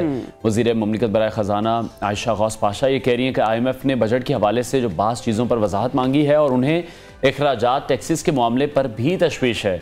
दूसरी जानिब वज़ारत ख़जाना के हुक्काम इस बात को कन्फर्म कर रहे हैं कि आइंदा माली साल के बजट पर अदम इत्मीनान का इजहार करते हुए टैक्स वसूली के हदफ को नाकाफ़ी और पेट्रोलियम मसनूआत पर लेवी बढ़ाने का मुतालबा किया है। और इसके साथ साथ अमरीकी वज़ीर ख़जाना ऑल ग्रीन ने भी बाइडन हुकूमत से मुतालबा किया है कि पाकिस्तान की इमदाद मुमकिन बनाए, क्योंकि पाकिस्तान पहले ही सैलाब से शदीद मुतासिर है और इस वक्त जो तमाम खबरें हैं वो ही अच्छी हैं। एक तरफ डॉलर की कीमत है वो मुसलसल नीचे आ रही है, मार्केट में डॉलर की जो किल्लत है उससे भी दूर करने की कोशिश। बिल्कुल ऐसे ही। दूसरी जानिब अगर बात की जाए यूटिलिटी स्टोर्स पर घी की, ऑयल की कीमतों की, तो उसमें 60 रुपए की कमी फाइनली रिकॉर्ड की गई है। शेल ने, ये एक बड़ी अहम खबर है, हम आपके साथ शेयर कर रहे हैं, इस पर काफ़ी बात भी हो रही है। पाकिस्तान में अपना कारोबार बंद करने का फैसला किया है और कंपनी अपने हिस्से फरोख्त करेगी, मगर इस कारोबारी सरगर्मियों में कोई असर ना पड़ने का भी कहा गया है। इसी हवाले से बात करेंगे, हमारे साथ माहिर मईशत मौजूद हैं ज़ीशान मर्चेंट ने हमें ज्वाइन किया। ज़ीशान साहब बहुत शुक्रिया आपके वक्त के लिए। सबसे पहले यही मैं आपसे सवाल करना चाहूँगा, बहुत बड़ी इंटरनेशनल कंपनी है, सोशल मीडिया पर या इंटरनेशनल मीडिया पर भी इस पर बात हो रही है कि पाकिस्तान में अपना कारोबार बंद करने के हवाले से वो इस वक्त सोच रहे हैं। ये एक बड़ा नेगेटिव साइन जा रहा है बाकी ऐसी कंपनीज को भी जो शायद पाकिस्तान में आने का सोच रही हूँ। बिस्मिल्लाहिर्रहमानिर्रहीम। देखें, ये जो अभी खबर कल आई है ये इनकी स्टॉक एक्सचेंज पे इन्होंने अपना जो है इनकी रिक्वायरमेंट होती है, जो भी लिस्टेड कंपनीज होती हैं उनको रिक्वायरमेंट होती है जब भी अपने वो कोई शेयर होल्डिंग पैटर्न में या किसी किस्म का भी कोई मटेरियल इंफॉर्मेशन होती है उसको वो स्टॉक एक्सचेंज को रिपोर्ट करना होता है। और ऑब्वियसली जो रिपोर्टिंग हुई है उसके नतीजे में जो है ये हम सबको भी कल नजर आया है कि वो डिसइन्वेस्ट करना चाहते हैं। और उन्होंने साथ में ये भी बात कंफर्म हुई है, जैसा आपने भी फरमाया, कि इससे कंपनी के ऑपरेशंस पे कोई फर्क नहीं पड़ेगा, वो डिसइन्वेस्ट करेंगे और ऑब्वियसली वो शेयर्स कोई और ले लेगा आके। तो मेरे ख्याल से ये जो चीज होती है ये बेसिकली जो है, अगर आप टोटल, एक तो ये इनकी ग्लोबल पॉलिसी का पार्ट होता है और ये ज़रूरी नहीं है कि ये इस वक्त की जो कंडीशंस हैं उसको मद्देनज़र रखते हुए लिया गया, लेकिन अलबत्ता ये ज़रूर बात आप कर सकते हैं कि जहाँ पे पॉलिटिकल अनसर्टेनिटी होती है और जहाँ पे चीज़ों को इनकी कॉस्टिंग्स और इनके प्रॉफिटेबिलिटी की जहाँ पे बात होती है तो ये ऐसे डिसीजंस लिए जाते हैं और इसमें कोई ऐसा मसला इंशाल्लाह होगा नहीं पाकिस्तान। ठीक है। अच्छा ज़ीशान साहब, अब जरा महंगाई की बात कर लेते हैं। अब तो ये काफ़ी रिलीफ मिला है सुन के कि महंगाई में कमी के असरात ज़ाहिर होना फाइनली शुरू हो चुके हैं और मजीद कमी के बारे में भी कहा जा रहा है। आप क्या समझते हैं कि अवाम के लिए जो मईशत है बेहतरी के हालात अब पैदा होना शुरू हुए हैं? देखिए, मैं कोई 2-4 रोज से मैंने ये पहले भी बात की थी और मुतअद्दिद दफा ये मैं कह चुका हूँ बात कि अगर डॉलर जो है वो थोड़ा स्टेबल हो जाएगा, पाकिस्तान की जो करेंसी है वो अगर स्टेबल हो जाएगी, तो जैसे आपने भी अपने इंट्रो में बताया कि ओवरऑल जो दुनिया में जो एक कमोडिटी सुपर साइकिल चल रहा था जिसकी वजह से कीमतें बहुत बढ़ गई थी, वो अब तकरीबन अपनी पीक से जो है तकरीबन 40 से 50% नीचे आ चुकी हुई है। तो एक तो अगर डॉलर पाकिस्तान और रुपी डॉलर पैरिटी जो है, अगर पाकिस्तानी डॉलर जो है समवेयर अराउंड जो है ये 280 ऐसे नीचे होता है, तो यकीनन इसका इम्पैक्ट जो है वो नजर आना शुरू होगा और इससे अगले 2-3 महीनों में आपको कीमतें कम होती हुई नजर आएंगी। लेकिन एट द सेम ये कीमतों का इफेक्ट नहीं होगा अगर ये डॉलर अगर दोबारा बढ़ गया, जैसे अभी पिछले 2 सेशंस में अगर आपने नोट किया हो कि ओपन मार्केट में तकरीबन 11 रुपए जो है वो पाकिस्तानी रुपए की कीमत बढ़ी है और डॉलर जो है 11 रुपए कम हुआ है। तो ये एक पॉजिटिव साइन है, क्योंकि आपका इंटरबैंक और ओपन मार्केट का जो डिफरेंस है वो बहुत ज्यादा बढ़ गया था। जितना ये डिफरेंस कम होगा, आपकी फॉरेन रेमिटेंस में भी इजाफा होगा और आपका जो इनफ्लो है उसमें भी फर्क पड़ता हुआ नजर आएगा आपको। ठीक है, डॉलर के साथ साथ जो सबसे ज्यादा बात हो रही है वो रूस से सस्ते तेल के हवाले से हो रही है, तो आप इससे इत्तेफाक करते हैं कि साबिक वजीर आजम और चेयरमैन PTI के दौरे रूस में जो सस्ते तेल के हुसूल के लिए मामला तय करने के लिए था, अभी इस हुकूमत की रूस से डील को आप कैसे देखते हैं और आप ये समझते हैं कि जो डायरेक्टली फायदा है वो अवाम को मिलेगा, और अगर मिलेगा तो कब तक वो एक्सपेक्टेड है? देखिए, एक तरफ जो है ये इंटरनेशनल मार्केट में जो ऑयल पर बैरल की प्राइस है वो अपने पीक से जो $120 था उससे गिरकर अब तकरीबन $70 के करीब है। तो एक तो हमें ये बहुत बड़ा डिफरेंस है जो एक में मिला, और अगर ये जो हमारा डिस्काउंटेड ऑयल जो आया है और अगर ये जैसे आपने अभी फरमाया कि अपने इंट्रो में ये $15 जो है ये उसमें फर्क पड़ा था, इसका मतलब है $70 का अगर ये था तो $55 फी बैरल है। तो एक इसमें यकीनन फर्क पड़ना चाहिए, प्राइसेस को नीचे आना चाहिए। लेकिन एट द सेम टाइम हम ये जो बात कर रहे थे, जैसे आपने भी बताया कि जो बजट के जो अहदाफ बताए गए हैं उसमें IMF ने कुछ कंसर्न शो किया है, जिसमें से एक कंसर्न पेट्रोलियम डेवलपमेंट लेवी का है जो इस वक्त 50 रुपए पर लीटर है। और आपने ये पढ़ा भी होगा कि सेनेट की जो कायमा कमेटी फाइनेंस की है उसने पेट्रोलियम डेवलपमेंट लेवी को जो है वो 10 रुपए फी लीटर बढ़ाने की बात की है। तो एक तरफ पॉजिटिव न्यूज ये है कि आपको $15 फी बैरल के हिसाब से सस्ता ऑयल मिला है, और दूसरी तरफ एक नॉट सो पॉजिटिव ये है कि आपको जो है 10 रुपए फी लीटर जो है वो बढ़ाना पड़ेगा। लेकिन ओवरऑल इम्पैक्ट अगर इसका आप देखें तो यकीनन पेट्रोल जो है सस्ता होना चाहिए। ठीक है। अच्छा ज़ीशान साहब, अमरीकी वज़ीर ख़ज़ाना ऑल ग्रीन का जो बयान है वो भी काफ़ी हौसला अफजा है, सामने आया है उनकी। इसमें उन्होंने कहा है कि बाइडेन इंतजामिया से IMF में किरदार अदा करने को कहा गया और पाकिस्तान की मुश्किलात का भी जिक्र हुआ है। इसको आप कितना खुशाइंद देखते हैं? ये बहुत अच्छी खबर है। देखें जी, a prosperous and happy Pakistan is a happy news for the world, and a difficult Pakistan is a difficult news for the world। लेकिन पाकिस्तान की जो स्ट्रेटेजिक इंपॉर्टेंस है, जो हमारी जो जहाँ पे हम लोकेटेड है, लोकेशन वाइज जो पाकिस्तान है बड़ा सेंट्रली प्लेस्ड है। हम एशिया से सारी कंट्रीज को मिलाते हैं और सारे वेस्ट एशिया और ये सब कनेक्टिंग वे है। चाइना सबसे बड़ा बेनिफिशियरी ऑब्वियसली, और लैंडलॉक कंट्रीज जो है वो भी फायदा उठाती है पाकिस्तान से। तो मैं ये समझता हूँ कि अगर पाकिस्तान जो है वो सही सिम में चलता रहेगा और यहाँ पे जो है परेशानियां कम होंगी, तो वो दुनिया में जो है उसमें परेशानियों का इफेक्ट उसका अच्छा जाता है। क्योंकि देखें, आपका जब से ये पॉलिटिकल अनसर्टेनिटी है तो इसकी वजह से आपकी इन्वेस्टमेंट में फर्क पड़ा है, आपकी एक्सपोर्ट पे फर्क पड़ा है, आपकी फॉरेन रेमिटेंस पे फर्क पड़ा है। ये सारी चीजें जो हैं ये चूंकि डिफिकल्ट टाइम्स से हम पास ऑन करें उसका ये इम्पैक्ट है।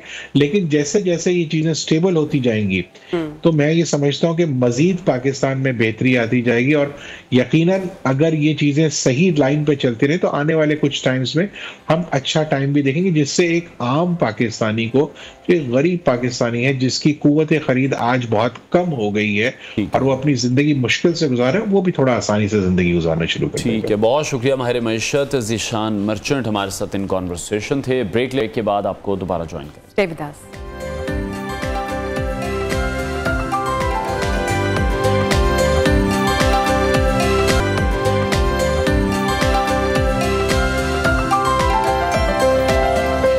बराह रास्त आपको लिए चलते हैं। कराची मुर्तज़ा वहाब मीडिया से गुफ्तगू कर रहे हैं। किस्तों पर कामयाबी हुई है, उनको 130 अराकीन उनके पास हैं।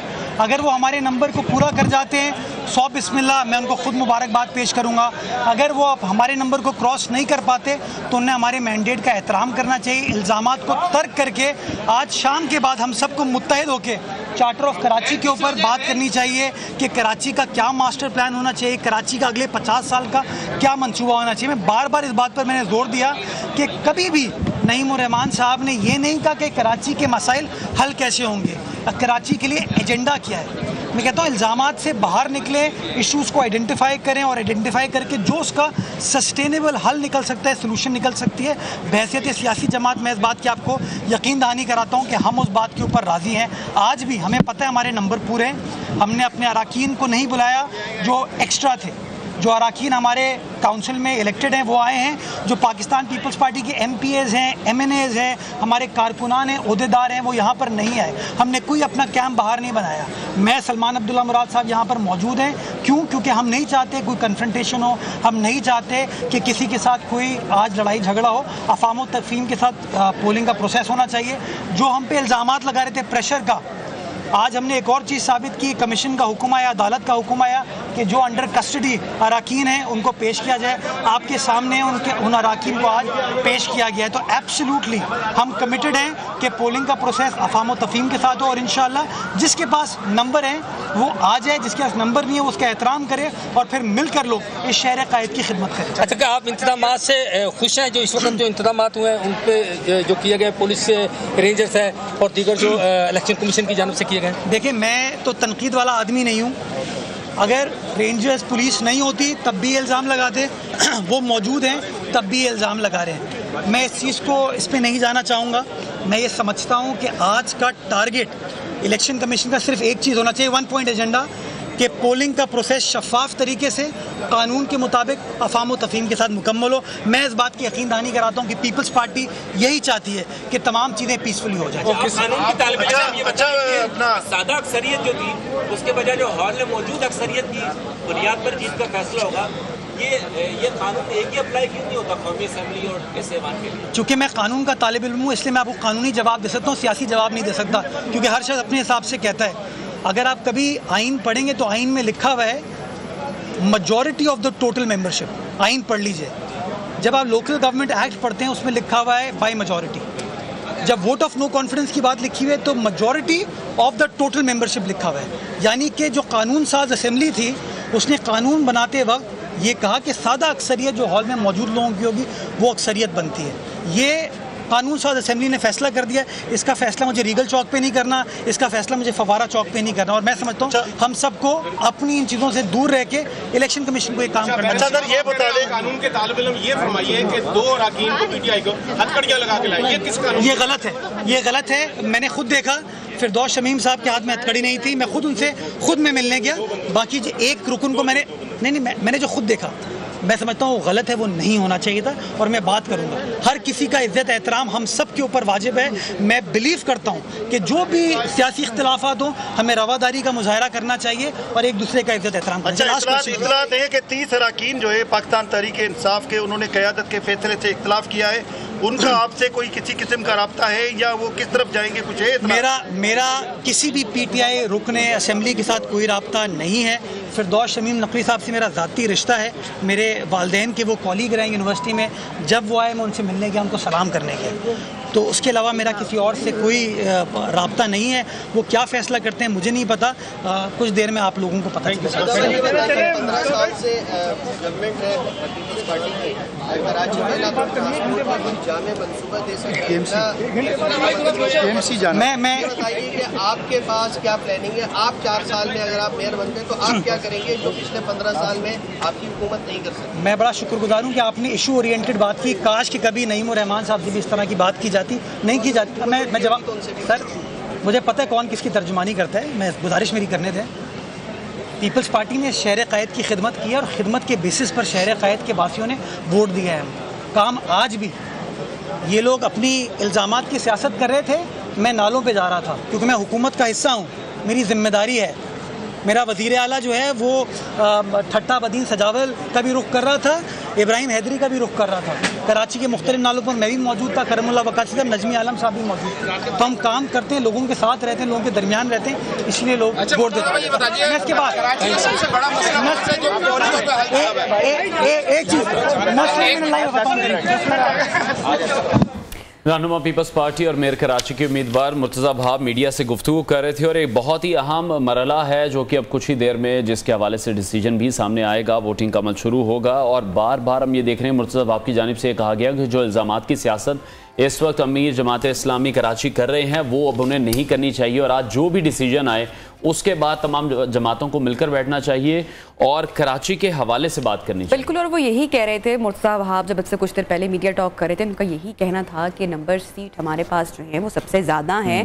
और ये उन्होंने कहा कि जो भी नताइज सामने आते हैं, जो भी दूसरी जमात है उनको जो नताइज हैं वो कबूल करने चाहिए और नताइज का और हमारी जमात का एहतराम करना चाहिए और मिलकर काम करना चाहिए। शाम 5 बजे के बाद तमाम जमातें बैठें और जो कराची बिल्कुल चार्टर ऑफ कराची करना चाहिए, जो कराची के जो मसाइल हैं अवाम का उसका एक प्रॉपर एजेंडा होना चाहिए कि उनका जो हल है वो किस तरीके से निकालना है। और बड़े कॉन्फिडेंट नजर आ रहे थे मुर्तज़ा वहाब, ऐसा लग रहा था जैसे आधा मैदान तो वो फतह कर चुके हैं। और जब हम थोड़ी देर पहले डिप्टी अमीर जमात इस्लामी उसामा रजी से बात कर रहे थे तो वो यही कह रहे थे कि अमलन तो जो अमीर जमात इस्लामी कराची हाफिज नईम रहमान वो ही कराची के मेयर होंगे क्योंकि अवाम ने उन्हें इलेक्ट किया है। तो अब देखना यह है कि फैसला किसके हक में होता है। बारहा जो इल्ज़ामात हैं इस वक्त वो तो हम देख रहे हैं कि लगाए जा रहे हैं अमीर जमात इस्लामी कराची की जानिब से भी। आगे बढ़ते हैं और एक और अहम मामला है, कल हमने देखा एक बड़ी अहम गिरफ्तारी अमल में आई है लंदन में, उस हवाले से हम बात करेंगे। सीनियर तजियाकार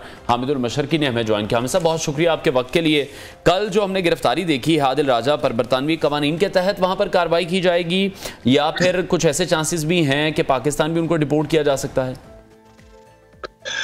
देखिए बात यह है कि मैंने कल भी एक प्रोग्राम में कहा कि अभी डिपोर्ट करने की बात टू अर्ली है, क्योंकि बरतानवी पुलिस की बात यह है कि वो जब तक फर्द जुर्म आयद ना हो जाए वो इवन गिरफ्तार शुदा का नाम भी लीगली ऑफिशियली जाहिर नहीं करते।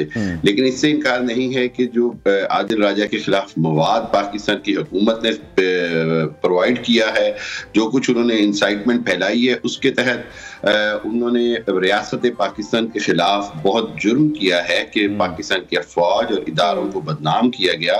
और सबसे बढ़कर ये कि इसका फायदा जो है वो हमारे दुश्मन मुल्क ने सबसे ज्यादा उठाया और दुश्मन मुल्क के प्रोग्राम्स में, चैनल्स में, सब जगह उसके हवाले से बहुत सारा पाकिस्तान के खिलाफ झूठा और बेबुनियाद प्रोपेगेंडा किया गया।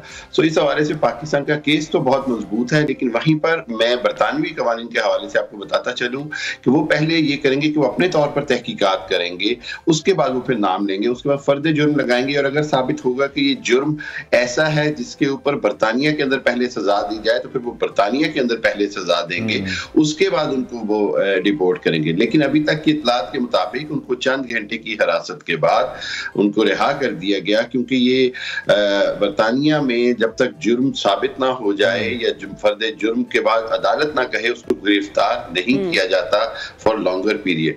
लेकिन एक बात पक्की है इससे ये कि ये एक पैगाम चला गया ऐसे तमाम शख्सियात के लिए जो पूरी दुनिया में कहीं भी बैठे हुए पाकिस्तान या पाकिस्तान की रियासत के खिलाफ काम करते हैं, पाकिस्तान के आइन और कानून के खिलाफ या पाकिस्तान को बदनाम करने की कोशिश करते हैं, उनके लिए एक वाज़े पैगाम है कि हुकूमत पाकिस्तान, पाकिस्तान के इदारे, ISI और तमाम जो इदारे हैं वो उन तक पहुंचेंगे और अपना इस तरह से हामिद साहब आप फरमा रहे हैं कि ना सिर्फ पाकिस्तान में केसेस हैं जो भी सारे मामला हुए, बरतानिया में भी हद तक इज्जत के मामला हैं जिनका उनको सामना करना पड़े। अच्छा, आदिल राजा के अलावा एक और साहब हैं जिनका नाम मेहंदी है, वो भी अपने वीलॉग्स के जरिए काफी प्रोपेगेंडा करते हैं, काफी जाली खबरें जो हैं वो स्प्रेड करते हैं। आप समझते हैं कि उनके खिलाफ भी कार्रवाई अब तवक्को है, अगला नंबर अब उन्हीं का है? जी जी, लेकिन वो बरतानिया में नहीं है, इतलात के मुताबिक वो अमेरिका में कहीं है और वहां पर भी बिल्कुल पाकिस्तान की हुकूमत ने अप्रोच किया है। और मेरा ख्याल ये है कि अगर पाकिस्तान की हुकूमत कोई वाज़े सबूत देगी, जो कि बहुत सारे हैं, बेशुमार सबूत हैं, तो उनके खिलाफ भी कार्रवाई होनी चाहिए और पाकिस्तान को इस बात को यकीनी बनाना चाहिए कि पाकिस्तान की रियासत के खिलाफ, पाकिस्तान के इदारों के खिलाफ कोई भी कहीं पर भी मुल्की सालमियत के खिलाफ बोलेगा तो उसके खिलाफ कार्रवाई भी होगी और हुकूमत हुकूमत पाकिस्तान, खुसूसन इदारे उनका पीछा करेंगे, उनको नहीं छोड़ा जाएगा। और ये पाकिस्तान की सालमियत का मामला है, दुश्मन इससे फायदा उठाता है। सो पाकिस्तान को इस बारे में हर सूरत अपना जो है वो तमाम जराए इस्तेमाल करने चाहिए। ठीक है हामिद साहब, हुकूमत पाकिस्तान की बात करना चाहूँगा, इंतखाबात के हवाले से आपकी राय जानना चाहूँगा। जब हम देखते हैं इस पर स्टेटमेंट सामने आती है, मौलाना फजलुर रहमान उनके भी बयान से ऐसा नहीं लगता कि वो चाहते हैं जल्द इलेक्शन हो। आसिफ अली जरदारी भी ये कहते दिखाई दे रहे हैं कि मैं जब चाहूँगा तब इलेक्शन होंगे। तो आपको लगता है इस साल इलेक्शन हो सकेंगे? देखिए, अब तो बहुत सारे सवालात तो खड़े हो रहे हैं और मैं ये समझता हूँ कि जहां पर सियासतदानों की तरफ से सवालात खड़े हो रहे हैं, वहीं इकोनॉमिकल सिचुएशन देखी जाए तो वहां पर भी सवालात खड़े हैं।